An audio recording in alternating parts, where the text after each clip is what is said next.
Hello दोस्तों, कैसे हैं आप सभी लोग। आशा करती हूँ आप सभी लोग स्वस्थ होंगे और मस्त होंगे। आज मैं आपके लिए शनिवार की व्रत कथा और पूजा विधि लेकर आई हूँ। तो पूजा विधि इस प्रकार है। सबसे पहले शनिवार के दिन सुबह उठकर स्नान करें। शनि देव की प्रतिमा या फिर पीपल के पेड़ की पूजा करें। सरसों के तेल का दीपक जलाएं। इस दिन काली उड़द, काला तिल, तेल और काले वस्त्र का दान करना अत्यंत शुभ माना जाता है। दिन में एक बार सात्विक आहार ले लें। बोलो शनि देव महाराज की जय। आप पूरी कथा आप सुनिए। एक समय की बात है, स्वर्गलोक में सभी नवग्रहों सूर्य, चंद्र, मंगल, बुध, गुरु, शुक्र, शनि, राहु और केतु के बीच इस बात पर बहस छिड़ गई कि उनमें सबसे श्रेष्ठ और शक्तिशाली कौन है। जब आपसी सहमति से कोई निर्णय नहीं हो सका तो सभी देवता ये देवराज इंद्र के पास पहुँचे। इंद्र ने निष्पक्ष रहने के लिए उन्हें पृथ्वी पर न्यायप्रिय राजा विक्रमादित्य के पास जाने की सलाह दी। राजा विक्रमादित्य का कठिन न्याय सभी ग्रह राजा विक्रमादित्य के दरबार में पहुँचे।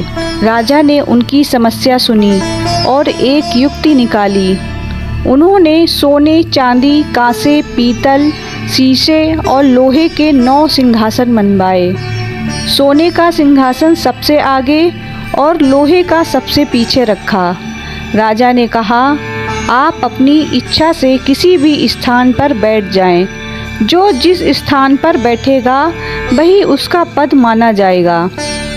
शनि देव जानते थे कि लोहे का सिंहासन सबसे अंत में है, फिर भी वे उस पर बैठ गए। राजा विक्रमादित्य ने न्याय किया कि शनि देव सबसे छोटे हैं। यह सुनकर शनि देव क्रोधित हो गए और बोले, हे राजा, तुम मुझे नहीं जानते। सूर्य एक राशि पर 1 महीना रहता है, लेकिन मैं एक राशि पर 2.5 साल, 7.5 साल तक रहता हूँ। अब तुम तैयार रहो मेरा प्रकोप देखने के लिए। कुछ समय बाद राजा विक्रमादित्य पर शनि की 7.5 शुरू हुई।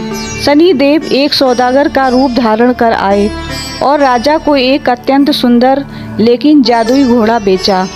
जैसे ही राजा उस घोड़े पर सवार हुए, घोड़ा हवा की गति से भागा और उन्हें एक घने जंगल में ले जाकर गायब हो गया।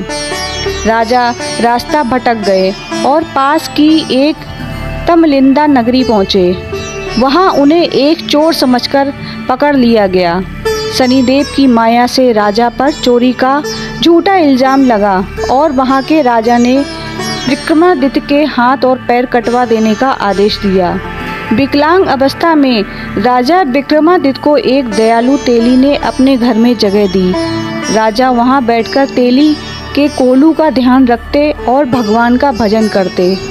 एक शाम राजा ने अपनी सुरीली आवाज में दीपक राग गाया। उस राग के प्रभाव से पूरे नगर के बुझे हुए दीपक अपने आप जल उठे।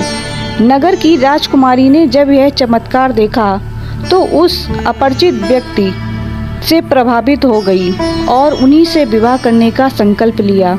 राजा विक्रमादित्य इतने कष्ट सहने के बावजूद कभी धर्म का साथ नहीं छोड़ा और न ही शनि देव की शिकायत की। उनकी सहन शक्ति, भक्ति देखकर शनि देव अंततः प्रसन्न हुए। उन्होंने राजा को दर्शन दिए और कहा, हे राजन, तुम्हारी परीक्षा पूर्ण हुई। तुम मुझसे कोई भी वरदान मांग लो। राजा ने हाथ जोड़कर कहा, हे प्रभु, जो दुख आपने मुझे दिए हैं वह दुख संसार में किसी को और मत देना।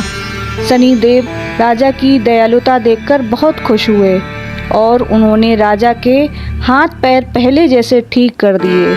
साथ ही उन्हें उनका खोया हुआ राज्य और गौरव भी वापस मिला। इस प्रकार शनिदेव ने राजा के ऊपर इस प्रकार कृपा करी, वैसे ही सभी पर कृपा करें। जय हो शनिदेव। तो आपको ये वीडियो हमारा कैसा लगा? अगर आपको हमारा ये वीडियो पसंद हो तो हमारे वीडियो को लाइक करें और चैनल को सब्सक्राइब करें। राधे राधे।